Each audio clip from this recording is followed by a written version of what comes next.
नमस्कार मित्रों, आपका स्वागत है सक्सेस गेन ऑनलाइन क्लासेस में। आज के इस वीडियो के माध्यम से हम 25 अति महत्वपूर्ण प्रश्नों को कवर कर रहे हैं। ये 25 प्रश्न उत्तराखंड की विभिन्न प्रतियोगिताओं में पूछे गए हैं। इस सीरीज में हम उत्तराखंड में पूछे गए पिछले 10 साल के सभी प्रश्नों को कवर करेंगे। इस सीरीज में हम 25 प्रश्नों को कवर कर रहे हैं। चलिए शुरू करते हैं आज का ये वीडियो। आज के इस वीडियो में हमारा पहला प्रश्न है, दुगलबिट्टा स्कीइंग स्थल कहाँ है? तो ये दुगलबिट्टा स्कीइंग स्थल जो है आपका रुद्रप्रयाग में है। अब इसमें कई बार ऑप्शन में रुद्रप्रयाग ना होके चोपता हो सकता है। अगर ऑप्शन में चोपता है तो ये रुद्रप्रयाग के चोपता नामक स्थान में है। चोपता विश्वविख्यात है अपनी नैसर्गिक सौंदर्यता के लिए। यहाँ पे ट्रैकिंग करने के लिए कई देशों से टूरिस्ट आते हैं।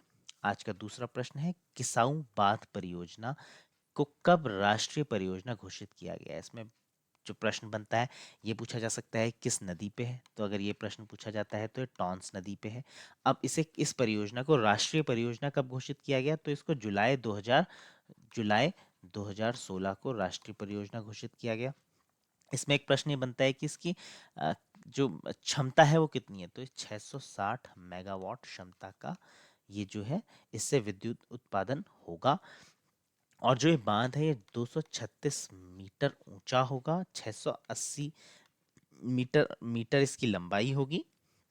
और ये जो बांध है इसमें 2950 हेक्टेयर भूमि में ये बना है। ये बना है आपका 2950 हेक्टेयर भूमि में। और जो ये भूमि है ये 2 राज्यों की है। ये इसलिए अति महत्वपूर्ण हो जाता है बांध, परीक्षा की दृष्टि से और राष्ट्रीय दृष्टि से भी, कि ये हिमाचल और उत्तराखंड ये दोनों में ये आता है। तो दोनों हिमाचल और उत्तराखंड दोनों राज्यों की 2950 हेक्टेयर भूमि में ये जो बांध है ये बनेगा। और जो इसका जो विद्युत उत्पादन होगा वो इन दोनों राज्यों में बराबर बांट दिया जाएगा। एक प्रश्न और इसमें जरूर नोट कर लीजिएगा कि इसकी जो है कुल जल संग्रहण वाटर कैरिंग कैपेसिटी कितनी है। अगर ये पूछेगा तो 18,240 लाख घन मीटर है। आज का तीसरा महत्वपूर्ण सवाल राज्य गीत को लेके है। उत्तराखंड देवभूमि शत शत वंदन, ये गीत आपने सुना होगा। इस गीत को उत्तराखंड का राजकीय गीत घोषित किया गया है। इसमें एक प्रश्न तो सबसे पहले बनता है कि ये गीत किसने लिखा है? तो ये गीत लिखा है हेमंत बिष्ट ने। और इसको कब घोषित किया गया है? इसको घोषित किया गया है फरवरी 2016 में। देखिए, मेरा पूरा प्रयास होता है कि अंग्रेजी माध्यम एवं हिंदी माध्यम दोनों के विद्यार्थियों को इन प्रश्नों से मदद मिल सके और दोनों को ही समझने में सरल हो। तो इस प्रकार से समझाने की कोशिश करता हूँ कि दोनों ही स्ट्रीम्स के बच्चों को फायदा मिल सके। आज का चौथा प्रश्न है, ढोल को राज्य वाद्य कब घोषित किया गया? देखिए, ढोल ये है उत्तराखंड में आपने शादियों में, पूजा पाठ में, जागरों में इसका बहुत प्रयोग देखा होगा। इसको जो है राजकीय वाद्य घोषित किया गया है 2015 में। अब ये उत्तराखंड का राजकीय वाद्य है। तो अब ये इस दृष्टि से ये एग्जाम में बार बार पूछा ही जाएगा। आज का पांचवा प्रश्न जो ये उत्तराखंड ग्रुप सी में पूछा गया है, ये जो हाई कोर्ट क्लर्क का एग्ज़ाम हुआ था उसमें। और इसको ये सवाल बेसिकली जनरल स्टडीज़ का है। जनरल स्टडीज़ का ये सवाल है कि विश्व में सबसे अधिक उगाई जाने वाली अन्न की फसल कौन सी है? तो वो चावल की है। अब इसको इस तरीके से भी घुमा के पूछ सकता है कि पूरी दुनिया में सबसे ज़्यादा किस अन्न का सेवन किया जाता है? जब उगाया चावल जाता है तो सेवन भी चावल का ही किया जाता है। तो आज का छठा प्रश्न है, डॉक्टर RS बिस्ट को किस क्षेत्र में उत्कृष्ट कार्य के लिए पद्मश्री पुरस्कार से सम्मानित किया गया?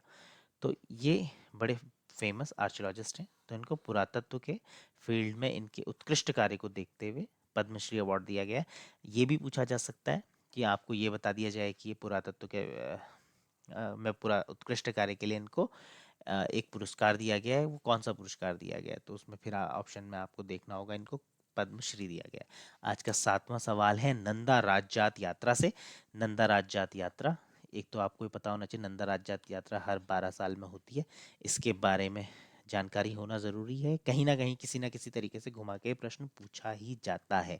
अब आज का प्रश्न जो इसमें पूछा है वो ये है कि डाक टिकट जो नंदा राजजात यात्रा पर आधारित है उसे कब प्रथम बार प्रकाशित किया गया? तो उसको प्रथम बार जब प्रकाशित किया गया था वो किया गया था अगस्त 2013 में। इसको कहीं ना कहीं नोट कर लीजिए, ये बहुत महत्वपूर्ण सवाल है। आज का आठवां सवाल है, मोनाल उत्तराखंड का राज्य पक्षी है, उसे और किस नाम से जाना जाता है? ये देखिए, जो हमने मोनाल पक्षी का चित्र यहाँ पे प्रयोग किया हुआ है। ये उत्तराखंड सचिवालय रक्षक परीक्षा में पूछा गया था। इसका जो अन्य नाम है वो हिमालयन मोर है। ये एक शॉर्ट नोट्स बना लीजिए, उसमें कहीं इसको लिख लीजिए। उत्तराखंड राज्य के गठन के बाद मोनाल पक्षी को राजकीय पक्षी का दर्जा दिया गया था, और 2008 में जो आपकी पशु गणना हुई थी उसमें इसका नंबर 919 था।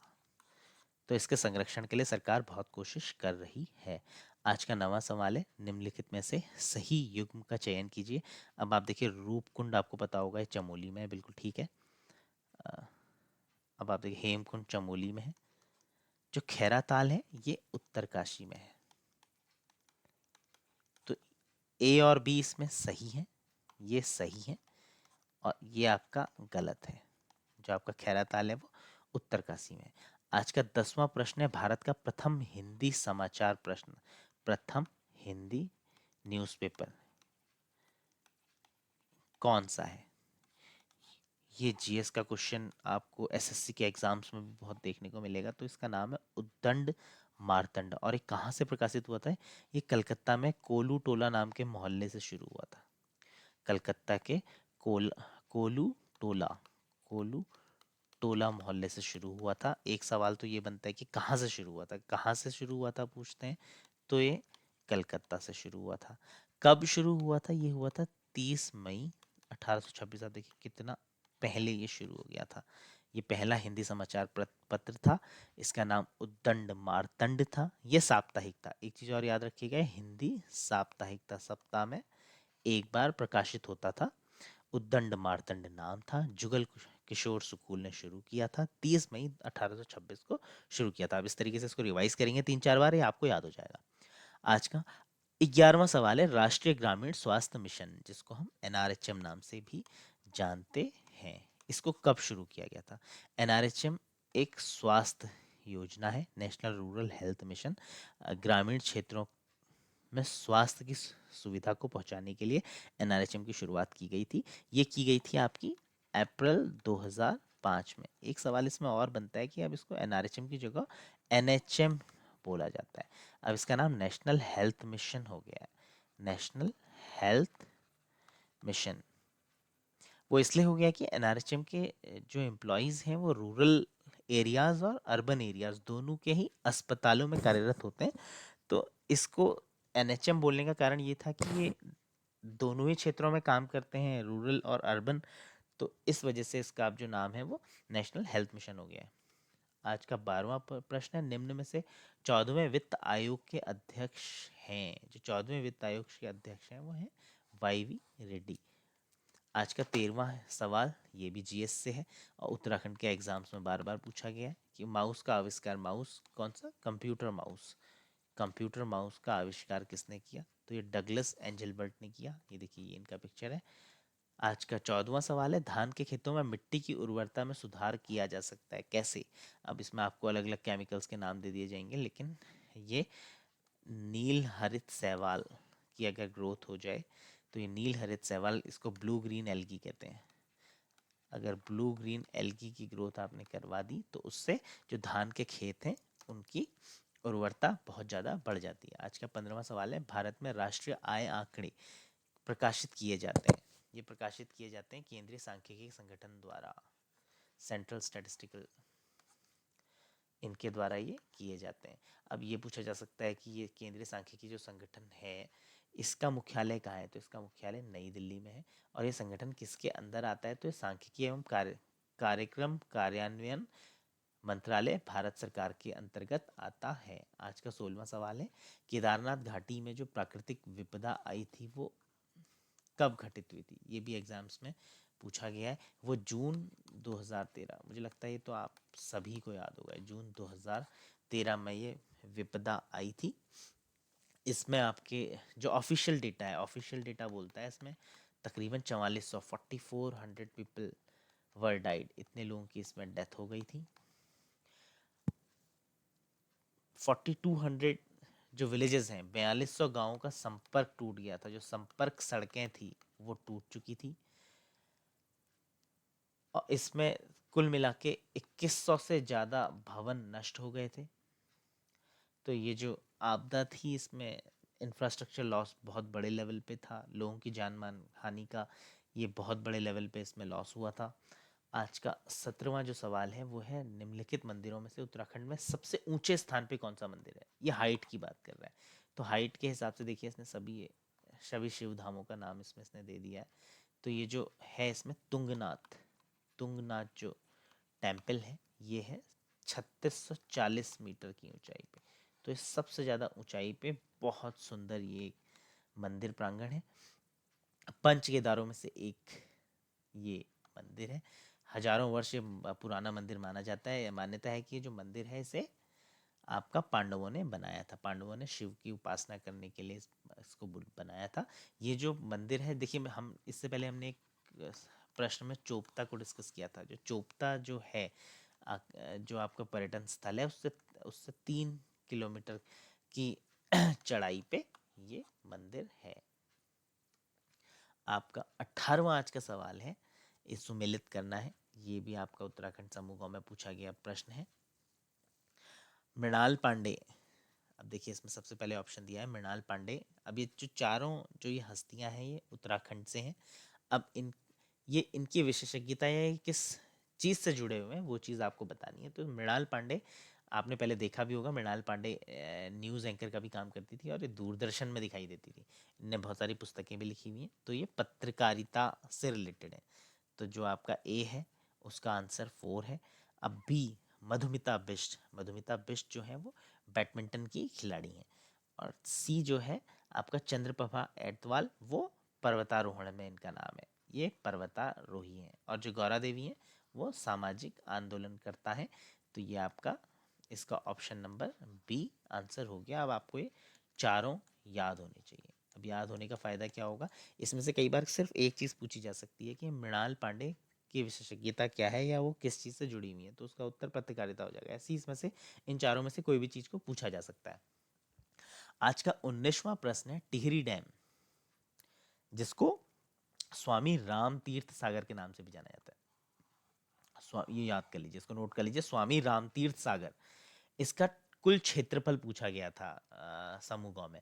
तो यह है 42 वर्ग किलोमीटर में फैला हुआ। इसको आप लिख लीजिए, बहुत सिंपल स्टैटिस्टिकल फिगर है याद करने के लिए, 42 वर्ग किलोमीटर। इसकी कुल ऊंचाई पूछेगा तो इसकी कुल ऊंचाई 261 मीटर है। और ये वर्ल्ड का 5वां सबसे ऊंचा बांध है। 5वां नंबर इसका है। भारत का सबसे ऊंचा तथा विशालकाय बांध है, ये बन चुका है। भागीरथी नदी पे है, भागीरथी नदी पे है, 260.5 या इसको 261 हम बोलते हैं, ये इसकी ऊंचाई है। 5वां सबसे ऊंचा, देखिए दो चीज इसमें आपको याद रखनी है, 5वां सबसे ऊंचा और 8वां सबसे बड़ा। दुनिया भर में ये 8वें नंबर का सबसे बड़ा बांध है। आज का 20वां सवाल है, बीज बचाओ आंदोलन। ये जो बीज बचाओ आंदोलन है ये बेसिकली क्या है, जो हमारे नेटिव बीज हैं जिनको हजारों साल से उगाते आ रहे हैं या जिनको मॉडिफाई नहीं किया गया है, उन बीजों को बचाने की एक मुहिम जो शुरू की थी वो ये की थी विजय जड़धारी ने। इनमें पूछा है इसके प्रणेता कौन है, ये है विजय जड़धारी। इसमें ये था कि जो हमारे बीज हैं, क्योंकि क्रॉप रोटेशन के हिसाब से जो हमें बीज संभालने होते थे या हम जैसे पहले करते थे वो आज नहीं होता है। लोग बीज जो है बाज़ार से ही खरीद के लाते हैं, पुराने बीज इकट्ठा नहीं कर पाते हैं। जो तो इस मुहिम को जो शुरू करने वाले शख्स थे वो विजय जड़धारी थे। इनको जड़धारी जी को संरक्षणवादी कार्यकर्ता बोलते हैं, बीज बचाओ आंदोलन के प्रणेता ये रहे हैं। इनने एक पुस्तक का लिखी है, उस पुस्तक का नाम भी एग्जाम में पूछा जाता है। उसका नाम है 12 नाजा, 12 नाजा। इन्हें प्रणवानंद साहित्य पुरस्कार भी प्रदान किया गया है। ये बहुत महत्वपूर्ण व्यक्ति हैं साहित्य के क्षेत्र में। इनको प्रणवानंद साहित्य पुरस्कार मिला हुआ है। चिपको आंदोलन से भी ये संबद्ध रहे हैं और प्रणेता रहे हैं ये बीज बचाओ आंदोलन के। आज का 21वां सवाल है, कौन सा प्रयाग सुमेलित नहीं है? अब देखिए, देव प्रयाग में अलकनंदा और भागीरथी मिलती है, बिल्कुल सही है। नंदर प्रयाग में अलकनंदा नंदाकिनी, बिल्कुल ठीक है। रुद्रप्रयाग में अलकनंदा मंदाकिनी, बिल्कुल ठीक है। विष्णु प्रयाग में गौरीनंदा और धौली गंगा नहीं मिलती है। विष्णुप्रयाग में अलकनंदा और धौली गंगा मिलती है, ये आप याद रखिए। ये आपको संगम तो एकदम बाय हार्ट याद होने चाहिए। हर एग्जाम में एक सवाल तो कम से कम संगम से, प्रयाग से आता ही है। आज का 22वां सवाल है, उत्तराखंड के कितने जिले अंतर्राष्ट्रीय सीमा को स्पर्श करते हैं? ये आपको एकदम बाय हार्ट याद होना चाहिए कि 5 जिले अंतर्राष्ट्रीय सीमा को जो है स्पर्श करते हैं। ये तो कुछ ऐसे फैक्ट्स हैं जो आपको याद होने चाहिए, इनके ना शॉर्टकट्स हैं ना ट्रिक्स हैं, ये आपको सीधे याद ही होने चाहिए। आज का 23वां सवाल है, उत्तराखंड में गढ़ केसरी किसे कहा जाता है? उत्तराखंड का जो गढ़ केसरी है अनुसुईया प्रसाद बहुगुणा है को बोला जाता है। बहुत सारे एग्जाम्स में ये पूछा जाता है। इन्हें असहयोग आंदोलन, सविनय अवज्ञा आंदोलन, इन दोनों में जो है आपका अनुसुईया प्रसाद बहुगुणा जी ने बढ़ चढ़ कर भाग लिया था। और जो कुली बेगार प्रथा थी उसकी समाप्ति के सूत्रधार थे, उसके लिए इनका नाम सर्वोच्च रहता है। इनको गढ़केसरी का सम्मान इसीलिए दिया जाता है कि इनने कुली बेगार प्रथा को समाप्त करने में इनकी सूत्रधार की भूमिका थी। आज का 24वां सवाल है, गोविशाण का वर्तमान नाम क्या है? तो गोविशाण का जो वर्तमान नाम है ये भी आपको सीधे याद रखना है, काशीपुर है। ये भी बहुत सारे एग्जाम्स में पूछा गया है। आज का 25वां सवाल है, उत्तराखंड स्वास्थ्य एवं जनसंख्या नीति की घोषणा किस वर्ष में की गई है? तो ये 2003 में की गई है। ये भी महत्वपूर्ण सवाल हो जाता है। Thanks for watching video. आपको अगले वीडियोस में पिछले सभी एग्जाम्स जो उत्तराखंड में अभी तक हुए हैं उनके सारे ही प्रश्नों को इस सीरीज में कंप्लीटली करवाया जाएगा। उसके अलावा हमारा एक वीडियो जो चल रहा है आपका उत्तराखंड लेक्चर सीरीज जो हमारी एक चल रही है जिसमें हम विभिन्न पहलुओं को कवर कर रहे हैं, वो भी आपको लगातार मिलती जाएगी। बहुत बहुत धन्यवाद।